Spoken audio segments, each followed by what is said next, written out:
What's going on this morning, unscripted? I'm just going to talk about Lake of the Ozarks.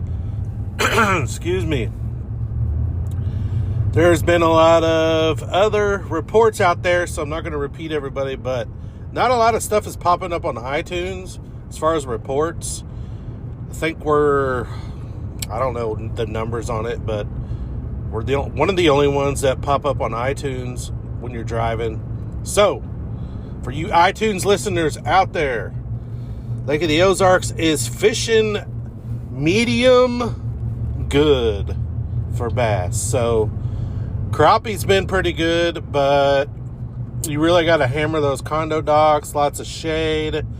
There are big crappie out on the points. If you have, seems like the flatter, long points that run out into the river, there's crappie out there. They're mixed in with other trash fish, or I hate that term, trash fish. All fish are awesome. I like catching drums. I like catching catfish. You get that golden walleye every once in a while out there. So if you like to pull crankbaits, that's still going on, and that's a great way to catch them. You don't have to pull crankbaits out there. You can drop jigs on them. You can cast to them with really small, excuse me guys, really small grubs and your favorite little crappie jigs that have a tail on them, and just swim them. That's a great way to catch them. But for the bass, kind of all over the place. So you can still catch them kind of in the backs, but I think the bigger keeper bites, for me anyway, have been coming off main lake docks. Ones that have enough shade to keep them comfortable. You can catch them right under the floats. You can catch them down in the brush. It seems like those ones with the brush, I'm not catching them on super deep docks, so shallower docks. You know, if I'm in the glaze, don't be surprised to catch them 15 to 20 foot deep. Don't be surprised to catch one in 4 feet or 6 foot deep. They're kind of spread out. You really got to peck around and fish. This is the time of year where you really need to put your trolling motor down. And I don't like the term junk fishing, but fish what's in front of you. So you can go down a bank that's got a lot of activity on it with a whopper plopper or a topwater and get bites. You can then flip the laydowns with a brush hog or a jig and get bites. If you like Cincos and wackies and all that, you can get bit on that. But the bigger bites for me are definitely on some kind of creature bait. There's tons of them out there. Can't go wrong with a Zoom brush hog. That's kind of the staple. If your favorite brands are Bojangles or Bait Cave or any of those other local companies, I encourage you to check out some of their special colors, because the lake's getting a lot of pressure. There's a lot of people coming from out of town. They're starting to peck around here. They're starting to look before the Toyota gets here and the BFL.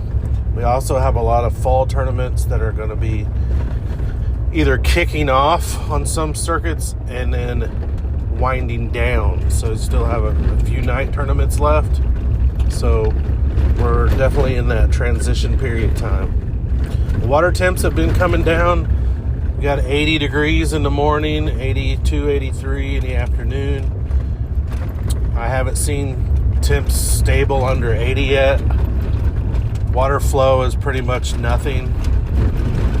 So that's really helping the fish to stay scattered. So you can kind of pick whatever you want to do right now, but just flipping around with the creature bait is probably one of your best bets. Now, I'm going to get ready for this fall. I've got a lot of maintenance to do on my boat. I have all my Coast Guard license information, training certificates, TWIC card. I mean, everything. My packet is almost completely done. The only thing I got to finish is my CPR portion, first aid that is in class. So that's the only thing I got to do, and then send off my packet.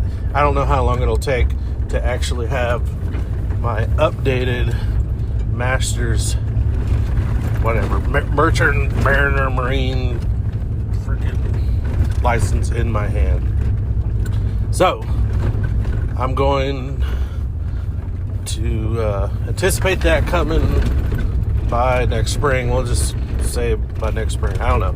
Anyway, so hopefully next year we're going to be doing some guide trips. I'm going to focus on the glaze. I can guide anywhere though. I can, especially for bass. I would feel comfortable taking someone bass fishing any part of the lake, any part of Mark Twain, any part. I don't do a lot Table Rock, but I could take someone down there. But our focus is the glaze in Lake of the Ozarks.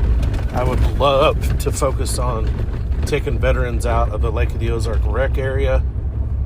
That would be a really good, just kind of a fine-tuned niche for myself with a military background and being really close to Laura. So we'll see how that goes. We're just kind of getting all our ducks in a row, getting the paperwork done, getting the insurance finalized. I actually got all that done. The only thing left is that I actually did CPR and first aid for everything. You just need an adult CPR and AED / first aid, but really the only class that I could find that was Red Cross and Osage was everything. So I did infants to adult. So I think it's labeled adult and pediatric CPR and first aid, which I'm glad I did because I'm around kids a lot. We've got a 10-year-old. We're around school kids a lot, friends, cousins. And I used to be an EMT and worked actually lived in a fire department all through college. So that's kind of training that's come back to me. It's changed a lot. And then I'm combat lifesaver certified from the military, but Red Cross doesn't recognize any of that. And it is a little different. The training is different. So, but if something happens on the boat, I feel like I'm ready to go. So safety is important anywhere, and it seems like Lake of the Ozarks, you have to be really careful and be ready for anything. So, getting all that done. Tournaments for this fall. You've got the Toyota and the BFL. You've got all kinds of other circuits going on. I've got Mobass. There was a TBF. I don't know if I'm going to go to that. Mid Lakes. I'm not sure what's happening there. So I don't know. We're just kind of up in the air. We've got to do a lot of boat maintenance. I'm going to replace my water pump. Get some that taken care of. Kind of just do some routine maintenance on my lower unit. And that's about it. So we're back in town. We've been in Alaska fishing. We're just actually on a cruise. I could just fish here and there. I'm going to do another little video on YouTube for that. Just kind of what we did. It was pretty simple. You had to do your research, but you could take a telescopic rod with you and some spinners and get the job done. I actually found some jigs and catch a can on the ground at the port that were money. They're kind of a pink pill head with some tinsel tied in. It was the right depth and everything. You could kill the salmon on those. So it's not as easy to catch them as you would think. Sometimes there's schools of them in the hundreds going around, but they're on a mission. They're trying to do something. They're not actually trying to feed. So kind of got to pick the right ones in the right mood, and then you can catch them. So that was a lot of fun. We'll do some more, I guess, a report or information for people that are going to go up there on a cruise or go fishing for fun. If you've never been to Alaska, then get up there because it is absolutely amazing. But Lake of the Ozarks, it's actually pretty good right now. I hope it doesn't go in that real bad fall, summer, Indian summer funk. The temperatures have been, I would say, lower than it was last year. I don't know the trends or anything, but it's 50, 55 in the morning. It's getting up to about 80 in the afternoon, which is normal, but it just feels cool to me. It's just nice, cool weather, and the fishing's really not that bad. It's not on fire. That's why I gave it a medium good on the J-Rod scale. It's on a medium good. I give it a B, maybe B plus if you get a couple big whopper plopper bites. But so it's worth it coming down for sure. It's worth it to hire a guide if you're not from here. Hit up, there's tons of guides to hit up, and you can call them and just ask what's going on. You don't have to go on a trip with them. They'll talk to you and kind of get you dialed in of what's happening, because it does change daily, so you kind of have to have everything laid out, and they'll get you dialed in on that. In fact, right now I've got some small crankbaits laid out, like a Bandit 300 in some juicy colors, some old school root beer kind of chartreusey colors that seems to be working for a lot of smaller bass, and then you catch all those bonus crappie. Then I have that whopper plopper laid out. I've got a brush hog laid out. I've got a chatterbait laid out. So a various variety of things are going to work between now and December time frame. Hopefully the top water just gets better and better and better and better as you get in through October and November. The spinnerbait's going to come into play here pretty quick. You can probably catch them on it right now, but I don't have it on the deck. So the only reason I have that chatterbait is so I can cover some water, and I can trick one on the side of a dock or a point and cover water with it.